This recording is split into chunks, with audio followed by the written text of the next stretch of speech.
बहुत बहुत स्वागत है आप सभी का। मैं हूं प्रीति। शुरुआत सुबह 9 बजे के हेडलाइंस के साथ।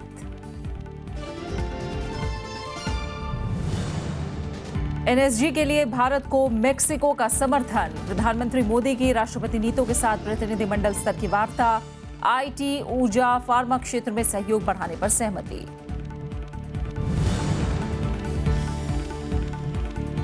अमेरिकी संसद से पाकिस्तान को सख्त संदेश। प्रधानमंत्री नरेंद्र मोदी ने कहा, पड़ोस में पल रहा है आतंकवाद। अमेरिका के सामरिक हित में है मजबूत और संपन्न भारत।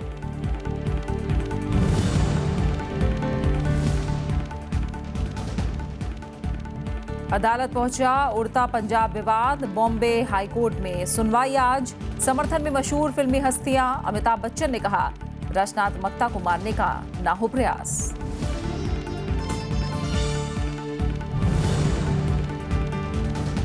राष्ट्रपति और उपराष्ट्रपति का शिक्षा व्यवस्था में सुधार पर जोर। प्रणब मुखर्जी ने कहा, अलग अलग विचारों का हो समावेश। उपराष्ट्रपति की निजी संस्थानों के लिए प्रभावी नियामक तंत्र बनाने की सलाह।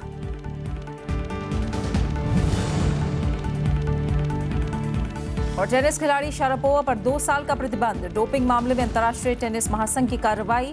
फैसले के खिलाफ अपील करेंगी शारापोवा।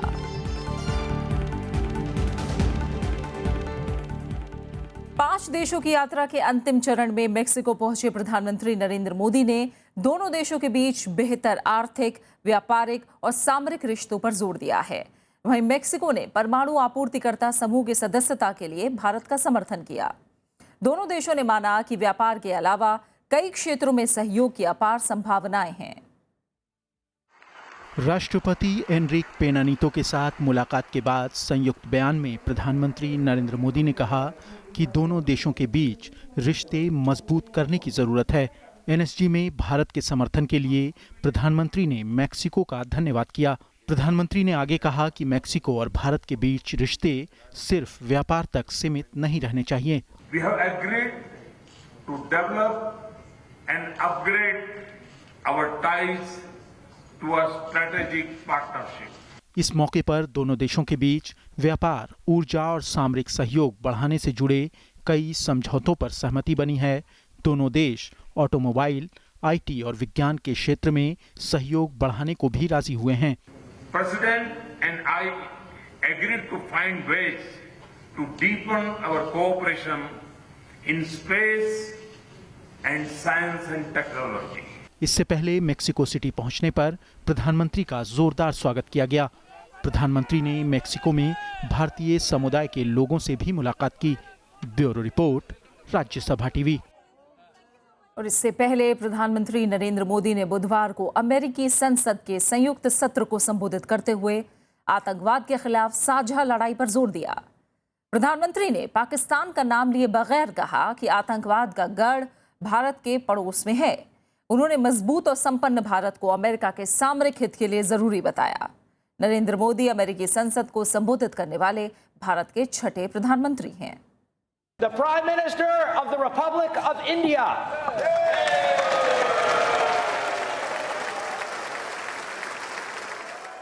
प्रधानमंत्री अमेरिकी संसद के संयुक्त सत्र को संबोधित करने पहुंचे तो उनका जोरदार स्वागत हुआ।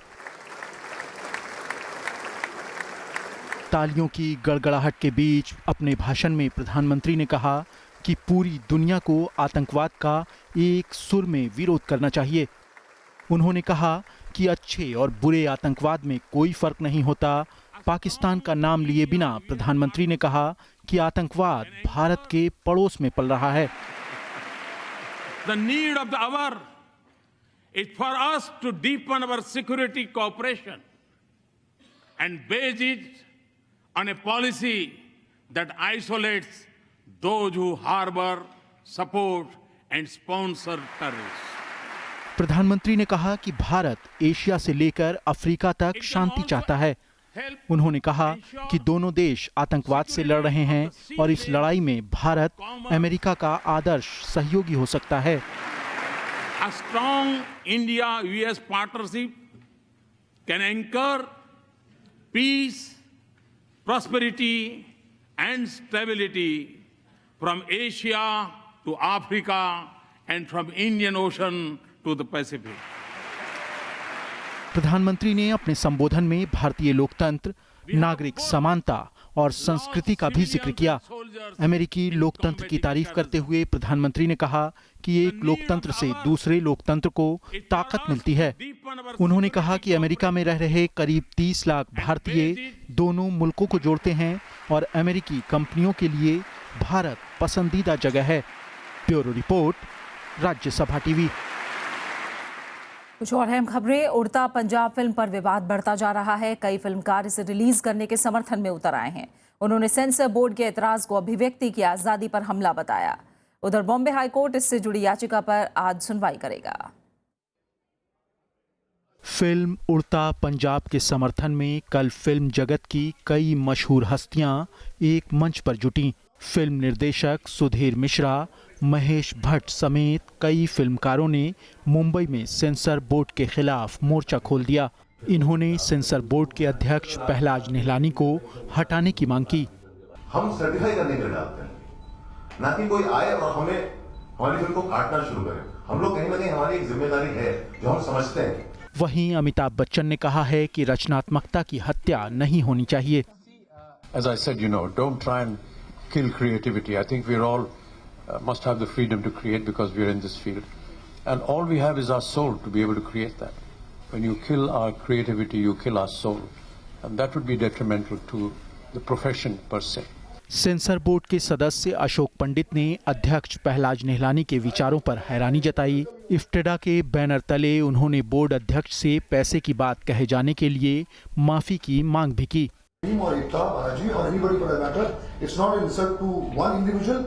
ये इंसल्ट पूरी फिल्म इंडस्ट्री के लिए है, ये सारे प्रोड्यूसर्स की इंसल्ट है, सारे डायरेक्टर्स की इंसल्ट है और पूरी इंडस्ट्री की इंसल्ट है। तो we on behalf of IFTDA and the producers association demand an apology from Pahlaj as soon as possible.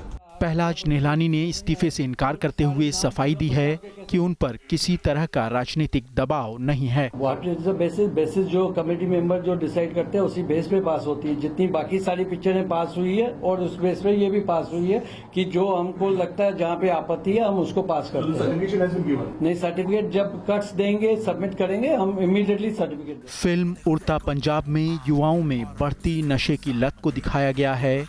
Film 17 जून को रिलीज होनी है। Bureau report, Rajya Sabha TV.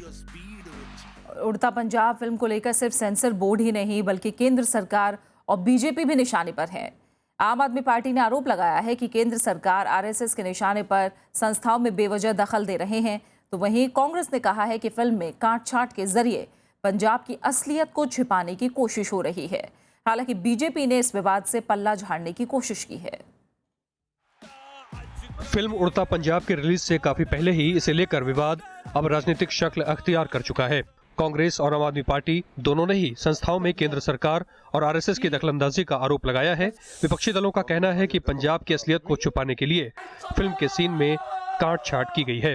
Akali Dal, Bhajpa सरकार या मोदी सरकार बजाय आवाज दबाने के, बजाय समस्या पर पर्दा डालने के, क्यों उन लोगों को गिरफ्तार नहीं करती जो ड्रग माफिया से जुड़े हैं और पंजाब के युवाओं को नशों में धकेल रहे हैं। ये साफ कर दिया कि दरअसल वो उड़ता पंजाब के रिलीज होने के ना होने के पीछे वो नहीं है। इस पूरी षड्यंत्र के पीछे असल में मोदी सरकार और बादल सरकार है और पहलाज निहलानी सिर्फ एक पॉन है इसमें। दिल्ली के मुख्यमंत्री अरविंद केजरीवाल ने ट्वीट करके बीजेपी पर निशाना साधा है। पार्टी ने फिल्म सेंसर बोर्ड के अध्यक्ष के इस्तीफे तक की मांग की है। हालांकि इस बीच बीजेपी ने इस पूरे मामले से दूरी बनाने की कोशिश की है। बीजेपी का कहना है कि स्वायत्त संस्थाओं में सरकार का कोई दखल नहीं है। मैं नहीं मानता हूं कि कोई ऐसी संस्था जिसके ऊपर जिम्मेवारी है, दायित्व है, निर्भीक रूप से ऐसे रिलीज के ऊपर कार्य करना, तो मैं इसको पूरी तरह से खारिज करता हूं। ये सरकार का इसमें किसी प्रकार का हस्तक्षेप है या किसी प्रकार से रोक लगाने में किसी का हस्तक्षेप हो सकता है, मैं ऐसा नहीं मानता। सेंसर बोर्ड के अध्यक्ष पहलाज निहलानी राजनीतिक दलों के साथ साथ फिल्म समुदाय के निशाने पर भी हैं। पहलाज निहलानी का विरोध सेंसर बोर्ड के कुछ सदस्य भी कर रहे हैं। पंचानन मिश्रा, राज्यसभा टीवी। राहुल गांधी को कांग्रेस अध्यक्ष बनाने की अटकलों के बीच पार्टी ने माना है कि इस पर फैसला जल्द होगा। राज्यसभा टीवी को दिए गए एक्सक्लूसिव इंटरव्यू में पार्टी के मीडिया प्रभारी रणदीप सुरजेवाला ने कहा, कि नेतृत्व के मसले पर चर्चा हुई है और राहुल गांधी जल्द ही पार्टी का नेतृत्व संभालेंगे। As far as Rahul ji is concerned, and as far as next line of leadership is concerned, I am sure we will be able to tell Rajya Sabha TV soon enough that that leadership change has been deliberated upon with great wisdom and caution, and by the opinion of a few thousand leaders of the Congress party. Congress के media विभाग के प्रमुख रणदीप सुरजेवाला का यह बयान ऐसे वक्त आया है जब पार्टी में राहुल गांधी को अध्यक्ष बनाने की अटकलें गर्म हैं। सुरजेवाला ने इसकी समय सीमा तो नहीं बताई, लेकिन कहा कि इस मुद्दे पर पार्टी नेताओं में चर्चा हुई है। उन्होंने कहा कि राहुल गांधी को अध्यक्ष नियुक्त करने की घोषणा जल्द होगी। उन्होंने इन अटकलों को भी गलत बताया कि राहुल गांधी के अध्यक्ष बनते ही वरिष्ठ नेताओं से अहम जिम्मेदारियां वापस ले ली जाएंगी। In fact, Rahul ji has deep respect and regard for them and consults most of them. They will tell you, perhaps even on camera, often enough. So there is no disregard or disrespect or easing out of any individual. Surjewala ने अजीत जोगी समेत कई नेताओं के party छोड़ने को राजनीतिक अवसरवाद बताया। हालांकि उन्होंने महासचिव पद से इस्तीफा देने वाले गुरुदास कामत का बचाव किया। Gurudas Kamath ji is a very seasoned and experienced leader of the party. He is very much a part of Congress family. He has resigned as General Secretary of the AICC. He has not resigned from the party. In fact, he issued a statement saying that he deeply respects Sonia ji and Rahul ji and will always continue to serve. Surjewala ने NDA सरकार की कड़ी आलोचना की और कहा कि केंद्र सरकार ने 2 साल में सिर्फ बातें की हैं और काम नहीं। विशाल दहिया, राज्यसभा टीवी। दिल्ली सरकार ने आज से 2 दिन के लिए नगर निगम से जुड़े मुद्दों को लेकर विधानसभा का विशेष सत्र बुलाया है। वहीं इसके विरोध में नगर निगम ने रामलीला मैदान में संयुक्त सत्र बुलाने का ऐलान कर दिया है।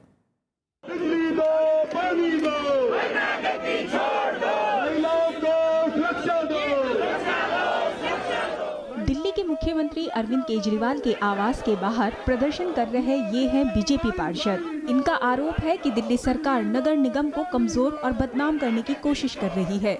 हमारे पेंशन के जो लोग हैं वो पिछले 15 महीने से बिना पेंशन के जी रहे हैं। निगम में विकास कार्य नहीं हो पा रहे, 1 रुपए का फंड हमारे पास नहीं है और वो राजनीति करते हैं। वो सेशन बुलाते हैं कि निगम में काम नहीं हो रहा है। ये विरोध दिल्ली सरकार के नगर निगम से जुड़े मुद्दों पर विधानसभा का विशेष सत्र बुलाने को लेकर है। कल ये सत्र रहने वाला है। कॉरपोरेशन की वर्किंग, कमियां खामियां, उनमें सुधार, उनको लेकर के हुआ। इधर विधानसभा में नेता विपक्ष विजेंद्र गुप्ता ने साफ किया कि वो सदन में प्रीमियम बस प्रोजेक्ट में हुए घोटाले पर सरकार को घेरेंगे। हम चुनौती देते हैं दिल्ली की सरकार को। ये जो कल से सत्र प्रारंभ हो रहा है, इसमें हमने स्थगन प्रस्ताव, ऐप बस प्रीमियम जो सर्विसेज स्कीम है, इस पर हमने स्थगन प्रस्ताव दाखिल किया है। कल सरकार इस पर हमारे सवालों के जवाब दे। नगर निगम को लेकर बीजेपी और आम आदमी पार्टी की लड़ाई नई नहीं है, लेकिन अगले साल नगर निगम चुनाव को देखते हुए दोनों तरफ से हमले तेज हो गए हैं। अनु दीवान, राज्यसभा टीवी। अहमदाबाद की विशेष एसआईटी अदालत गुलबर्ग सोसाइटी दंगा मामले में दोषी ठहराए गए 24 मुजरिमों को आज सजा सुना सकती है। सजा तय करने से पहले 6 जून को अभियोजन, पीड़ितों और मुजरिमों के वकीलों ने सजा के बारे में अपनी अपनी दलीलें पेश की, जो आज भी जारी रह सकती हैं। दलीलें पूरी होने के बाद सजा का ऐलान हो सकता है। 2 जून को अदालत ने 11 को हत्या समेत कई अपराधों और 13 को हल्के अपराधों में दोषी ठहराया था, जबकि अदालत ने 36 आरोपियों को बरी कर दिया था। इस मुकदमे में कुल 66 लोगों पर आरोप लगे थे, जिनमें से 6 की मौत सुनवाई के दौरान हो गई थी। गुजरात दंगे के दौरान हुए इस नरसंहार में पूर्व कांग्रेस सांसद एहसान जाफरी समेत 69 लोग मारे गए थे। असम में गुवाहाटी की विशेष एनआईए अदालत ने प्रतिबंधित संगठन यूनियन नेशनल लिबरेशन फ्रंट यानी यूएनएलएफ के 18 उग्रवादियों को दोषी ठहराया। इनमें यूएनएलएफ सरगना राजकुमार मेघेन उर्फ सनायामा भी शामिल है। अदालत ने इन सभी को आतंकी गतिविधियों और सरकार के खिलाफ युद्ध छेड़ने का दोषी पाया। सभी दोषियों को 7 से 10 साल की कठोर कारावास की सजा सुनाई गई है। एनआईए ने 2010 में मामला दर्ज किया था और इसमें 25 लोगों को आरोपी बनाया गया था, लेकिन 7 आरोपी अभी भी फरार हैं।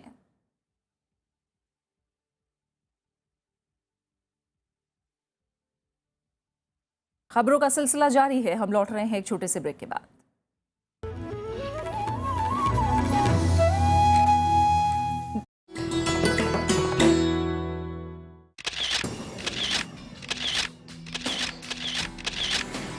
राष्ट्रपति भवन का ताम्र गुंबद आलीशान और बेजोड़।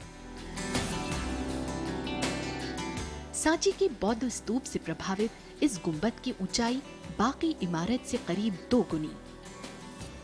6 अप्रैल 1929 को बनकर हुआ तैयार। ये शानदार गुंबद राष्ट्रपति भवन की स्थापत्य कला और खूबसूरती को लगाता है 4 चांद।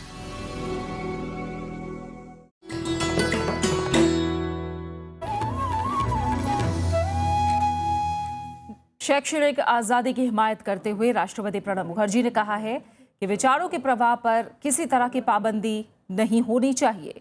राष्ट्रपति भवन में हुए समारोह में उपराष्ट्रपति मोहम्मद हामिद अंसारी ने द एजुकेशन प्रेसिडेंट पुस्तक की पहली प्रति प्राप्त करने के मौके पर ये बात कही। राष्ट्रपति ने कहा कि ऐसा माहौल तैयार करना चाहिए जिसमें अलग अलग विचारों का समावेश हो सके। इस मौके पर राष्ट्रपति ने नई पहल और अनुसंधान पर जोर दिया। साथ ही नॉलेज सोसाइटी बनाने के लिए शोध और विकास कार्यों में भारी निवेश की आवश्यकता बताई।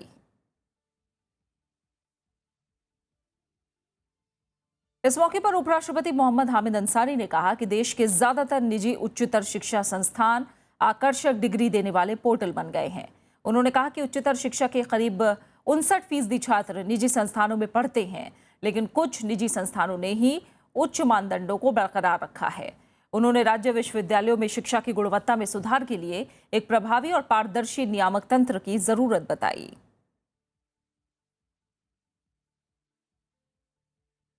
और अब बात मौसम की। मॉनसून की पहली बारिश से केरल सराबोर हो गया। भारी बारिश के मद्देनजर प्रशासन ने लोगों को पहाड़ी इलाकों से दूर रहने की चेतावनी दी है। मौसम विभाग का कहना है कि 4 दिन में बादल कर्नाटक और फिर उत्तर भारत का रुख करेंगे। लंबे इंतजार के बाद मानसून ने केरल में दस्तक दे दी। राज्य के कई इलाकों में मूसलाधार बारिश हो रही है, जिससे बाढ़ का खतरा बढ़ गया है। कोल्लम जिले में स्कूल कॉलेज बंद रखने के आदेश दिए गए हैं। वहीं इडुक्की में भारी बारिश से एक शख्स की मौत हो गई। आंध्र प्रदेश और तमिलनाडु के ज़्यादातर इलाकों में भी भारी बारिश हो रही है। गुंटूर और विजयवाड़ा में भारी बारिश से सड़कों पर पानी जमा हो गया। वहीं मदुरई में लोगों को गर्मी से राहत मिली। बादलों का जो डेरा है वो काफ़ी बढ़ा पिछले 2 दिनों में, और आज भारी से बहुत भारी बारिश पूरे केरला में देखने को मिली है। 70 मिलीमीटर से लेकर 150 मिलीमीटर तक बारिश कई जगह के आंकड़े आए हैं। और इन सभी कंडीशंस को देखते हुए मौसम विभाग ने आज ये डिक्लेयर किया है कि मानसून ने केरला में दस्तक दे दी है। मौसम विभाग के मुताबिक 15 जुलाई तक देश के सभी हिस्सों में मानसून पहुंचने की उम्मीद है। अपने दोनों जो हमने लॉन्ग रेंज फोरकास्ट जारी किए हैं उसमें ये बता दिया है कि इस साल मानसून के अच्छे रहने के आसार 90%, 95% से भी ज़्यादा हैं। मौसम विभाग ने जून से सितंबर तक देश में सामान्य के मुकाबले 108% बारिश का अनुमान लगाया है। जानकार इसे देश की अर्थव्यवस्था के लिए फ़ायदेमंद बता रहे हैं। आमतौर पर 1 जून को केरल पहुंचने वाला मानसून इस साल करीब 1 हफ्ते की देरी से पहुंचा है।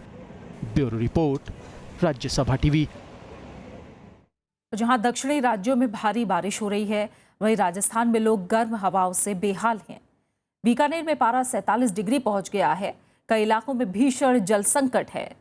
शानदार धरोहरों और हवेलियों के मशहूर झुंझुनू जिला भी इससे अछूता नहीं है। बड़ा हिस्सा डार्क जोन में जा चुका है। 17,000 से ज्यादा आबादी वाले गोठड़ा पंचायत की हालत भी कुछ ऐसी ही है। राज्यसभा टीवी की खास रिपोर्ट। झुंझुनू जिले का बड़ा गांव गोठड़ा भयंकर सूखे और जल संकट की चपेट में है। खेतड़ी ब्लॉक के इस गांव के लोगों की जिंदगी खेती और पशुपालन से चलती है। यहाँ 17,000 से ज़्यादा लोग और 7,000 से ज़्यादा पशु हैं, लेकिन बीते 4 महीनों से ये गांव बूंद बूंद पानी को तरस रहा है। पानी पीने लायक नहीं है, पानी खारा है, कुल मिला के पशु तो बेचारा काम चला लेते हैं, लेकिन आदमी की हालत जो है वो पानी की वजह से बेकार है। जल संकट ने खास तौर से औरतों की रोजमर्रा जिंदगी ही बदल दी है। सरकारी पानी 8-10 दिन में आता है। ऐसे में पानी जुटाने का जिम्मा महिलाओं पर ही है। 10-10 मिनट पानी आओ साहब, 10 मिनट में क्या है? अब काम चल रहे हो तो मैं तो टंग गिराऊं। भारी जल संकट से जूझ रहे गोठरा के लोगों की खासी तादाद फौज में काम करती है। यहीं के धर्मपाल सैनी कांगो में शांति सेना के अभियान के दौरान 2012 में शहीद हुए थे। गोठरा झुंझुनू जिले की बड़ी पंचायतों में एक है, लेकिन लोगों की शिकायत है कि जल संकट को लेकर जिला प्रशासन गंभीर नहीं। पीने के लिए तो पानी है ही नहीं। जो एक आरओ प्लांट लगा हुआ है वो भी काफ़ी 4 महीने से काफ़ी बंद पड़ा है।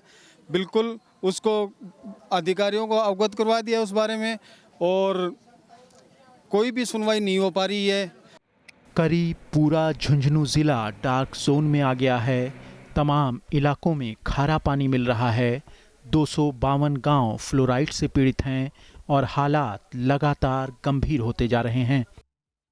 हालांकि झुंझुनू की जिला प्रशासन का दावा है कि यहाँ सब कुछ ठीक ठाक है, लेकिन यहाँ कई इलाकों में तस्वीर बेहद ख़राब है। ख़ासतौर पर खेतड़ी के आसपास के गांव की, जहाँ लोग बूंद बूंद पानी के लिए तरस रहे हैं। साफ पानी एक सपने की तरह हो गया है। कैमरामैन प्रेम के साथ अरविंद कुमार सिंह, राज्यसभा टीवी, खेतड़ी। कुछ अहम अंतर्राष्ट्रीय खबरें। इजराइल के तेल अवीव शहर में बुधवार को गोलीबारी की घटना में 3 नागरिकों की मौत हो गई, जबकि 7 जख्मी हुए हैं। घटना शहर के केंद्र में इजरायली रक्षा मंत्रालय के पास एक शॉपिंग कॉम्प्लेक्स की है। पुलिस ने 2 संदिग्ध हमलावरों को हिरासत में ले लिया है। इनमें से एक का अस्पताल में इलाज चल रहा है। पुलिस के मुताबिक ये चरमपंथी हमला है और दोनों हमलावर फिलिस्तीनी हैं। सीरिया में सरकारी सेनाओं के हमले में बुधवार को 15 लोगों की मौत हो गई, जबकि दर्जनों घायल हुए हैं। सेना के विमानों ने अलेप्पो शहर में विद्रोहियों के ठिकानों को निशाना बनाया। इस दौरान हवाई हमलों की चपेट में एक अस्पताल भी आ गया। इधर सीरियाई सेना ने रक्का शहर के आसपास के बड़े इलाके पर कब्जा कर लेने का दावा किया है।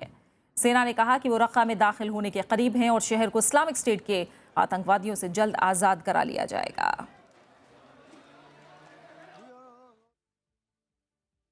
इराकी सेना ने इस्लामिक स्टेट की मजबूत पकड़ वाले फालूजा में बढ़त बनाने का दावा किया है। इराकी सेना अगस्त 2014 के बाद पहली बार फालूजा में दाखिल हुई है। सेना और शिया मिलिशिया में शहर के दक्षिणी इलाके पर अपना नियंत्रण कायम कर लिया है। बुधवार को सेना के विमानों ने इस्लामिक स्टेट के कई ठिकानों पर बमबारी की। इस बीच संयुक्त राष्ट्र ने कहा कि फालूजा में अनुमान से कहीं ज्यादा नागरिक फंसे हुए हैं।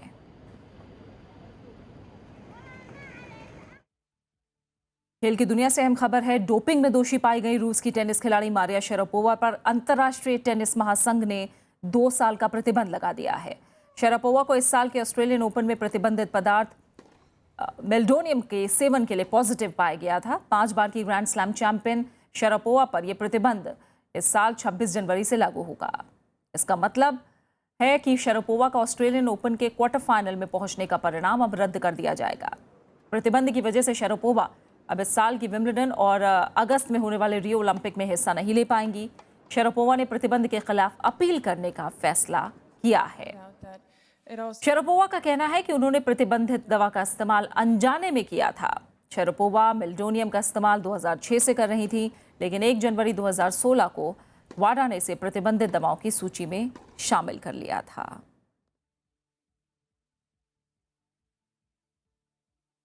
हिंदी फिल्मों में एक्सपेरिमेंटल सिनेमा का चलन बहुत पुराना है। जिन डायरेक्टरों ने फॉर्मूले से हटकर फिल्म बनाने की शुरुआत की, उनमें से राज खोसला एक थे। राज खोसला ने हमें कई यादगार फिल्में दी। आज उनकी पुण्यतिथि है।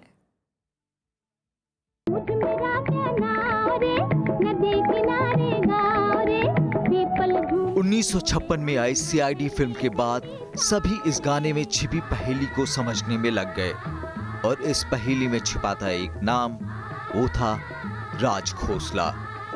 31 मई 1925 को लुधियाना में जन्मे राज खोसला ने इससे पहले मिलाप बनाई थी, जो बॉक्स ऑफिस पर असफल रही थी।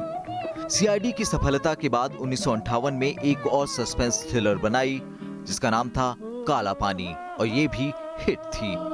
खोया खोया चांद, खुला आसमान, आंखों में सारी रात जाएगी। लेकिन राज खोसला सिर्फ एक धारा में बहने वाले नहीं थे। उन्होंने इसी साल एकदम अलग फिल्म बनाई 16वां साल, जो सिर्फ एक रात की कहानी थी। फिर बनाई अजीबोगरीब परिस्थितियों में पनपती एक तरफा प्रेम कहानी बंबई का बाबू। नकली भाई बनकर आए देवानंद को सुचित्रा सेन से प्यार हो जाता है। ये एक ऐसा प्लॉट था जिसके बारे में सोचना भी उस समय के लिए एक बहुत बड़ी बात थी। उन्होंने सस्पेंस, रोमांटिक, पारिवारिक और बाद में एक्शन फिल्में भी बनाई। लेकिन एक चीज जो हर फिल्म में कॉमन थी वो था बेहतरीन संगीत। लग जा गले के फिर हंसी रात हो न हो। मैं तुलसी तेरे आंगन की को सर्वश्रेष्ठ फिल्म का फिल्म फेयर अवार्ड भी मिला। लेकिन उनकी बात की फिल्में नहीं चली और वो गुमनामी के अंधेरे में डूबते चले गए। 9 जून 1991 को उन्होंने दुनिया से विदा ले ली। ऐ दिल है मुश्किल जीना यहाँ, जरा हट के जरा बच के, ये है बॉम्बे मेरी जान। Bureau report, Rajya Sabha TV. और अब आखिर में हेडलाइंस। एनएसजी के लिए भारत को मेक्सिको का समर्थन। प्रधानमंत्री मोदी की राष्ट्रपति नीतो के साथ प्रतिनिधिमंडल स्तर की वार्ता। आईटी, ऊर्जा, फार्मा क्षेत्र में सहयोग बढ़ाने पर सहमति।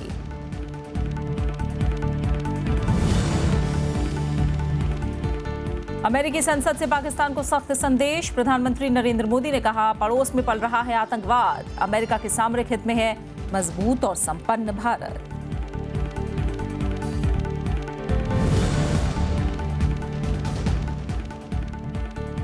अदालत पहुंचा उड़ता पंजाब विवाद। बॉम्बे हाईकोर्ट में आज सुनवाई। समर्थन में मशहूर फिल्मी हस्तियां। अमिताभ बच्चन ने कहा, रचनात्मकता को मारने का ना हो प्रयास।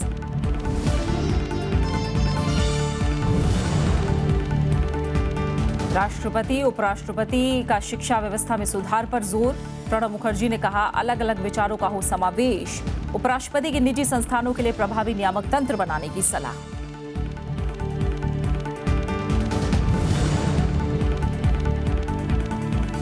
टेनिस खिलाड़ी शरापोवा पर 2 साल का प्रतिबंध। डोपिंग मामले में अंतर्राष्ट्रीय टेनिस महासंघ की कार्रवाई।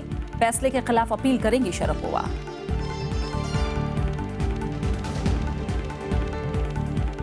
और इसी के साथ फिलहाल इस बुलेटिन में इतना ही। आगे देखिए देश देशांतर। नमस्कार।